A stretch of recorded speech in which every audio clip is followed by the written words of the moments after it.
Welcome to Murder Mindset and Episode 2 of our Serial Killer series.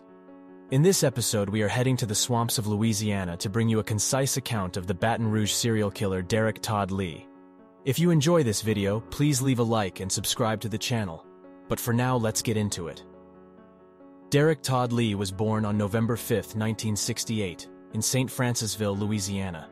He grew up in a troubled home, with a mother who suffered from mental illness and a father who was an alcoholic. As a child, Lee was reportedly abused by his mother and witnessed domestic violence between his parents.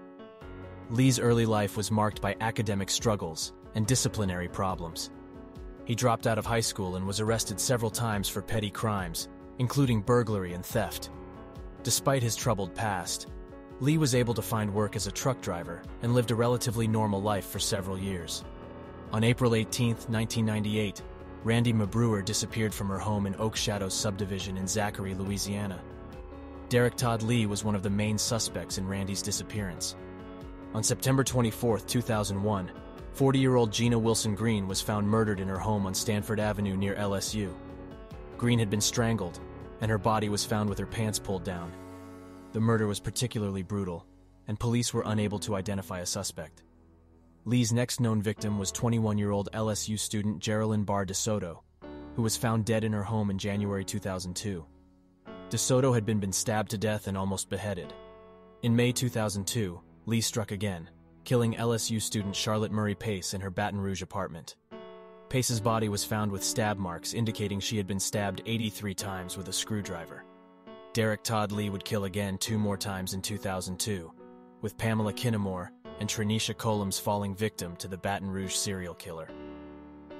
In 2003, Carrie Lynn Yoder's body was found floating under the Whiskey Bay Bridge on March 13th, near where Pamela Kinamore had been found in July 2002. Despite the similarities between the murders, police were initially unable to connect them to a single perpetrator.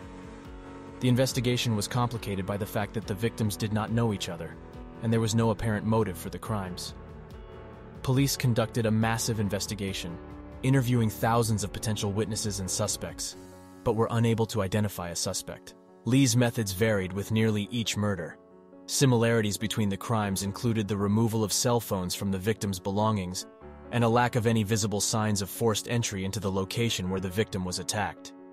2 of the victims' bodies were discovered at the Whiskey Bay boat launch, approximately 30 miles west of Baton Rouge. Prior to his murder charges, Lee had been arrested for stalking women and watching them in their homes. Despite this, he was initially overlooked by police because they incorrectly believed the killer was white. In 2003, a breakthrough in the case occurred. A woman named Diane Alexander survived an attack by Lee, providing police with a description of her attacker and the vehicle he was driving. Using this information, police were able to identify Lee as a suspect and linked him to the murders through DNA evidence. Once Lee was identified as the primary suspect in these crimes, law enforcement located and captured him in Atlanta, Georgia. Lee was arrested on May 27, 2003, and charged with several counts of murder, kidnapping, and sexual assault.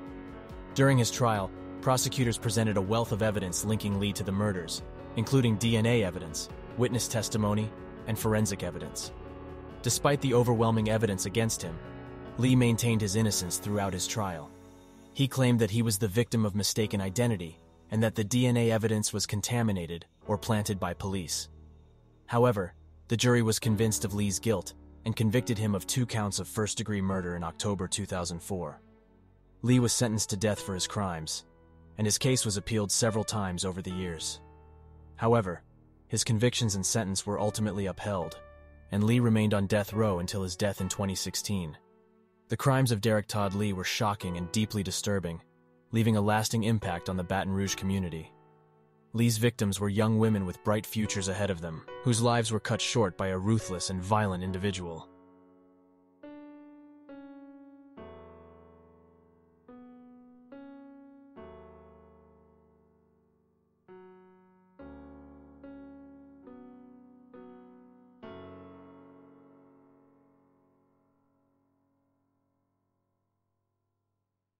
Please like and subscribe for more Murder Mindset videos. Our twice-weekly videos aim to give you a quick and concise insight into the world's most prolific killers. Thanks for watching, and we'll see you next time.